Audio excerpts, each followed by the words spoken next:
Bonsoir tout le monde. Voilà, je vous ai il y a déjà quelques semaines présenté une série de tutoriels pour détailler l'intérieur d'une voiture de la série 8000, pour réaliser l'éclairage, avec d'ailleurs deux façons de réaliser une prise de courant d'éclairage. Je vous ai ensuite, pour finir cette série sur cette voiture, je vous ai présenté comment je traitais la patine légère de ce genre de voiture-là. Et je voulais, pour compléter le tout, vous faire une petite présentation et un petit historique de ces voitures-là, de cette série de voitures 8000. Donc si vous le voulez bien, comme j'en possède quelques-unes, je vais vous les présenter. Alors déjà, petit aperçu, cette série de voitures 8000 de la Renfe est une série du type UIC-X de conception allemande. Ce sont des véhicules de conception allemande. Ces voitures, importées puis construites en Espagne par la suite, donc les premiers exemplaires ont été construits en Allemagne ainsi qu'aux Pays-Bas, et ensuite en Espagne, elles ont été mises en service à partir de 1961. Et jusqu'en 1973 même d'ailleurs, pour les derniers modèles reçus. Elles étaient équipées de boudins d'intercirculation. Alors, hop, ici, Ibertrain les a un peu représentés, voilà. Généralement, elles offraient 96 places par voiture. Donc, on va remontrer la voiture en entier, sous forme de compartiment, uniquement sous forme de compartiment. Les premiers modèles étaient équipés de freins à vide et étaient limités à 100 km/h, alors que par la suite, d'autres sous-séries modernisées sont devenues aptes à la vitesse de 120 km/h et pour les toutes dernières à 160 km/h, vraiment les toutes derniers modèles. Ces voitures-là, elles ont été, donc, comme je vous l'ai dit, produites en Allemagne et aux Pays-Bas dans un premier temps, puis en Espagne par CAF et d'autres constructeurs qui maintenant n'existent plus. Elles disposaient de soit 10 ou 12 compartiments en fonction de leur classe, première ou deuxième classe, avec un couloir latéral. Elles sont équipées de bogies Maiden Dutz. Et comme je vous ai dit au début, donc, il y avait un frein à vide qui limitait la vitesse à 100 km/h. Mais après leur remplacement par des freins à air comprimé, la vitesse est montée à 120 km/h. Donc elles assuraient des trains, ce qu'on appelait en Espagne à l'époque largo recorrido, qui est long parcours tout simplement. Le chauffage, initialement, il était à vapeur. Puis ils ont été transformés en chauffage électrique pour plus de performance et d'économie. Au total, elles ont été construites en nombre important pour l'Espagne, puisque la Renfe en a commandé 883 unités, ce qui est quand même un chiffre, pour l'Espagne, un chiffre honorable. Sur ces 883 unités, il y avait 706 voitures et 177 fourgons. D'ailleurs, il faudra que je vous présente les fourgons, parce que là, je vous présente aujourd'hui dans cette vidéo que les voitures, et j'ai quand même un fourgon. Donc bon, même si la vidéo sera rapide, j'essaierai de vous en présenter un lors d'une prochaine vidéo que je tournerai. Donc ça, c'est pour le petit côté, que je qualifierais d'historique et de présentation. Ah si, qu'est-ce que je pourrais vous rajouter? Le poids total de ces véhicules alors pour les voitures de 44 tonnes 5 pour les fourgons qui étaient un petit peu plus légers, à 36 tonnes.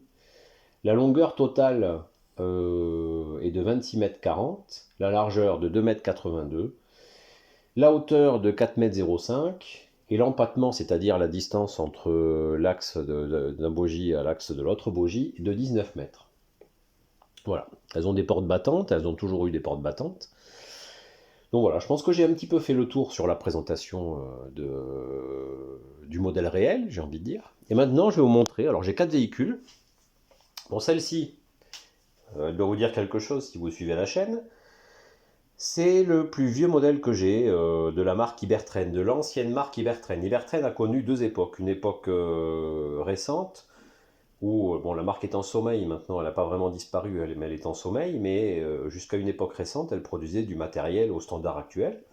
Et elle a eu une époque jusque dans les années 80 où c'était l'équivalent de Jouef avec du matériel, je dirais, grand public, mais pas forcément d'une grande finesse. Et dans les dernières années de son époque grand public, voilà ce qu'elle produisait. Donc, bah, écoutez, honnêtement, en changeant les essieux, en l'améliorant un petit peu, en l'aménageant un petit peu, bon, ça reste un modèle qui évidemment accuse son âge, mais qui est tout à fait honorable, hein. Voilà. Et puis la livrée était originale. C'est la seule voiture que j'ai dans cette livrée. Et alors, après, c'est affaire de goût. Elle n'est pas particulièrement belle, mais à l'époque, elle était très répandue. C'est une voiture qui est traitée au 1 centième, tout comme la Rocco. Je vais vous montrer. Voilà. Là, j'ai un autre exemplaire d'une Rocco, vous voyez, qui est traitée au 1 centième, puisque la longueur est quasiment identique. Attendez. Voilà. Je vais essayer de vous la montrer comme ça. Alors attendez, on va essayer de faire autre chose. Je vais relever la vidéo légèrement, si ça fonctionne. Voilà. Ça devrait être mieux. Voilà. Vous voyez, elles étaient de longueur identique. Donc, ici, je pense avoir à peu près fait le tour de cette voiture. Alors, il n'y a pas d'attelage à élongation, hein. À l'époque, c'était vraiment du modèle ancien. On va passer au suivant. Hop. C'est maintenant au tour de ce modèle Rocco. Alors que pareil, hein, vous allez reconnaître, puisque ce modèle Rocco, je l'ai détaillé, je l'ai aménagé à l'intérieur, je l'ai illuminé, et là j'y avais même modifié la prise de courant, qui est très efficace, hein, d'ailleurs. Alors là c'est en version couchette, avec donc c'est une voiture de seconde, en livrée Estrella. Pas la bière, hein, mais ils appelaient la livrée Estrella. C'est une livrée déjà beaucoup plus belle, je trouve, que la précédente, hein, avec ce beige clair, ce marron foncé et ce liseré orange au milieu. Alors, il y a quand même une sacrée différence entre les deux versions. Déjà, les plus récentes, elles doivent avoir allez, 20-25 ans à peu près. C'était, je dirais, en gros, les premiers modèles que Rocco a hispanisé. Comme c'était du matériel d'origine allemande, c'était facile, mais c'était le tout début où Rocco a décidé de s'intéresser au marché espagnol. Euh, on peut considérer, on peut voir, bon déjà il y a les attelages à élongation, la finesse des détails est bien plus importante et bien plus intéressante, même si la voiture reste malheureusement traitée au 1 centième. Les bogies aussi ont été améliorées. Voilà, c'est vraiment un très très joli modèle, il n'y a rien à dire. Il fonctionne très très bien. J'en ai 2 exemplaires de ce type en deuxième classe. Voilà ce que je pouvais dire donc sur ce modèle-là. Je vais essayer de vous présenter maintenant le troisième modèle, qui est toujours un modèle Rocco, qui arrive petit à petit, vous allez le voir apparaître. Alors c'est toujours un modèle Rocco, donc toujours de la même époque, d'une grosse vingtaine d'années, 20-25 ans, traité au 1 centième toujours, mais en livrée complètement différente. Alors cette livrée-là, c'est pas une livrée fantaisiste, c'était la livrée, c'est toujours, alors, pardon, en deuxième classe et en couchette. Celui-ci, je vais aussi le modifier, hein.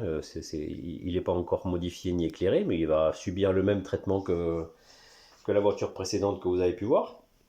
Cette livrée était un peu plus récente que la livrée Estrella, c'est la livrée Danone. Danone, c'est le nom que portait la Renfe à cette livrée-là.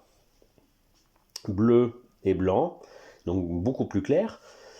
C'était une période où c'était totalement fréquent et très, voilà, quasiment, enfin, vous aviez quasiment toutes les chances que les rames soient de couleur bigarrée. Pendant de nombreuses années, ils ont conservé les deux livrées, et donc c'était mélangé. Vous aviez une voiture en livrée Estrella, une autre en livrée Danone.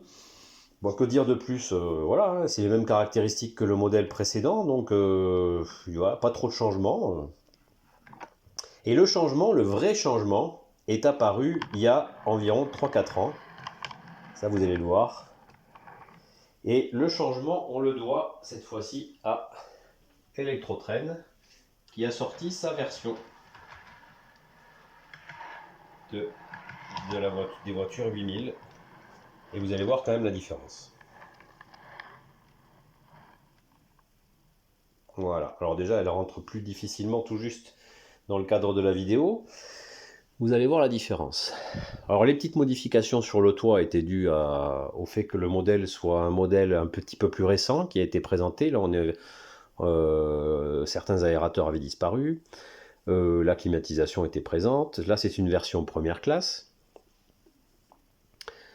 avec la livrée Estrella toujours. Vous voyez que les mains montoirs sont présentes et pas suggérées. Alors là, je ne sais pas si on le voit, mais le dessous du châssis est vraiment très très bien détaillé. Le bogie est parfaitement bien détaillé. Et alors, c'est dommage, on ne le voit pas. Lorsque j'aurai éclairé cette voiture-là, j'espère que ça sera plus intéressant. La voiture est en version jour. Donc j'ai deux véhicules de cette version-là, plus un fourgon, toujours de la série 8000, qui sera la composition de jour. Hein. J'ai une voiture de première que vous avez ici sous les yeux, j'ai une voiture de seconde et un fourgon. C'est une composition courte, mais voilà, les compositions en Espagne étaient rarement très très longues, surtout sur des destinations terminales comme celle-ci, puisque au plus court, c'était pas non plus incongru, c'était tout à fait possible de voir une locomotive avec une voiture juste. Voilà. Donc ce modèle-là est vraiment le plus récent, au standard actuel, hein, que l'on peut voir, une grande finesse dans les détails, dans la topographie, et comparé à tous les autres, il est traité au 1,87e.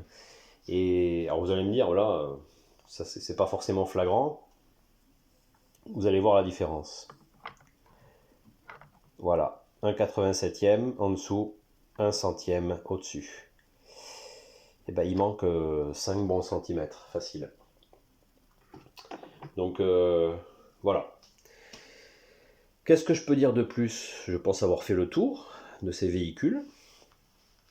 Ils ont circulé pendant plusieurs dizaines d'années, donc je dirais jusqu'à la fin des années 90, début des années 2000. Ils étaient omniprésents avec presque 900 exemplaires. On les trouvait dans toute l'Espagne, ils circulaient partout sur les longs parcours. C'était des véhicules, pour en avoir utilisé un de jour et un de nuit, c'était des véhicules très confortables, en couchette, bon bah voilà, confortable aussi, mais ça dépendait avec qui on tombait. On pouvait bien ou pas bien dormir, hein, suivant la personne qui nous accompagnait dans le compartiment, mais c'était des véhicules donc extrêmement confortables, hein, notamment moi, en version de jour, je suis tombé sur la même, j'ai fait un long trajet sur ce type de voiture-là. Voilà, c'était climatisé, les fauteuils étaient grand confort et il n'y avait rien à dire. Hein. C'était l'équivalent, on va dire, entre guillemets, des corails. Surtout après leur modernisation, c'était l'équivalent des corails pour la France. Donc écoutez, après vous avoir présenté cette série de voitures, je vous dis à très très bientôt. On va se retrouver la semaine prochaine pour une autre vidéo sur un sujet. Alors j'ai pas d'idée, hein, vous inquiétez pas. D'ici là, je trouverai un sujet vidéo qui sera certainement complètement différent parce que j'aime bien varier. Et donc je vous dis à très très vite. Et voilà, si vous avez apprécié, écoutez, n'hésitez pas à me le faire savoir. Merci beaucoup.